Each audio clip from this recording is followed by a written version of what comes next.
A driver takes 0.20 second to apply the brakes after the sees a need for it. देखो, एक driver है और उसने ये देखा कि मतलब उसने ज़रूरत समझी कि मुझे ब्रेक लगा लेना चाहिए, और वो कोई रीज़न रहा होगा, हो सकता है कि कोई बच्चा आ गया हो कार के सामने, या कुछ भी आ गई हो, या ब्रेकर्स आ गया हो, कुछ भी देखा हो। तो ऐसी कंडीशन में उसने देखा कि मुझे ब्रेक लगा लेना चाहिए, और this is called the reaction time for the driving. और ये एक ऐसा टाइम है जो रिएक्शन टाइम है। जैसे आपने देखा कि कार को रोकना चाहिए क्योंकि आगे एक बच्चा खड़ा है, तो जब तक आप सोच देखें और देख कर आप ब्रेक पर पैर लगा कर रोकने की कोशिश करते, तब तक जो टाइम आपने लिया वो उस टाइम को बोला जाता है रिएक्शन टाइम। उस टाइम को क्या बोला जाता है? Reaction time. ठीक है, मतलब आपने यहाँ पर देखा और जब तक आप ब्रेक लगाते तब तक गाड़ी आपकी इतनी दूर चल चुकी है।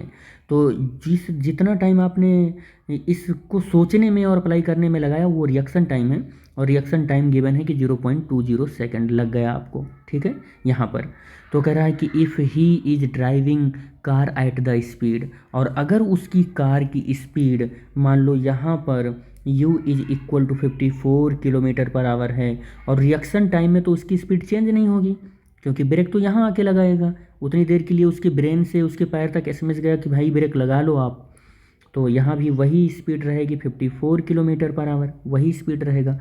लेकिन जब यहाँ से ब्रेक लगाएगा और लगाकर ब्रेक लगाकर यहाँ पर अपनी कार को रोक देगा, तो उस टाइम पर इसकी फाइनल वेलोसिटी ज़ीरो हो जाएगी। तो he if he is driving car at the speed 54 kilometre per hour and the brakes cause the deceleration, और जब ब्रेक लगाया तो ब्रेक लगाने से इसकी कार में जो जो डी एक्सेलरेशन हुआ वो डी एक्सेलरेशन -6 मीटर पर सेकेंड स्क्वायर हुआ। या आप याद रखो कि माइनस मत लगाओ, प्लस ही लिखो, लेकिन आपको याद होना चाहिए।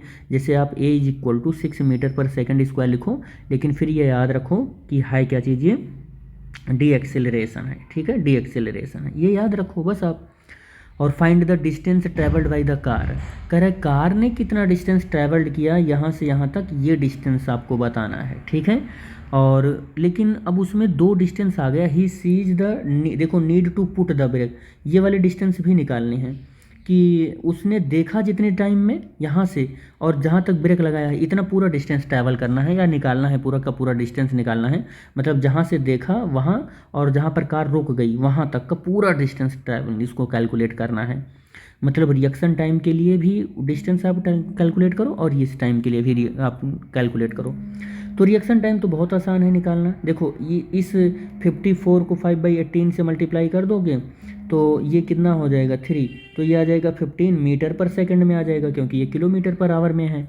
तो ये वाला तो बहुत आसान है, इस वाले डिस्टेंस में कोई एक्सेलरेशन होगा ही नहीं क्योंकि जो स्पीड यहाँ पर इसका है वही स्पीड यहाँ पर भी है, तो यहाँ एक्सेलरेशन जीरो है। तो यहाँ सीधा हम स्पीड इंटू टाइम कर देंगे, तो स्पीड इंटू टाइम कर देंगे, तो स्पीड हमारा यहाँ के लिए कितना हो जाएगा 15, और टाइम कितना, रिएक्शन टाइम कितना गिवन है 0.20। तो s इज इक्वल टू इतने के लिए s इज इक्वल टू कितना हो जाएगा, s इज इक्वल टू इसको मल्टीप्लाई कर लेते हैं तो ये 3 मीटर आ जाएगा, इसको मल्टीप्लाई करेंगे तो ये 3 मीटर आ जाएगा। अब बची ये डिस्टेंस जो जिसको हम s2 कह रहे हैं। ठीक है, तो S2 इज इक्वल टू कितना हो जाएगा UT plus half AT square कर लेते हैं। और S2 इक्वल टू U की वैल्यू देखो कितनी है, U की वैल्यू अपने पास कितनी है, ये 54 यानी कि 54 किलोमीटर पर आवर, जिसको हमने कैलकुलेट कर लिया है 15 हो गया है।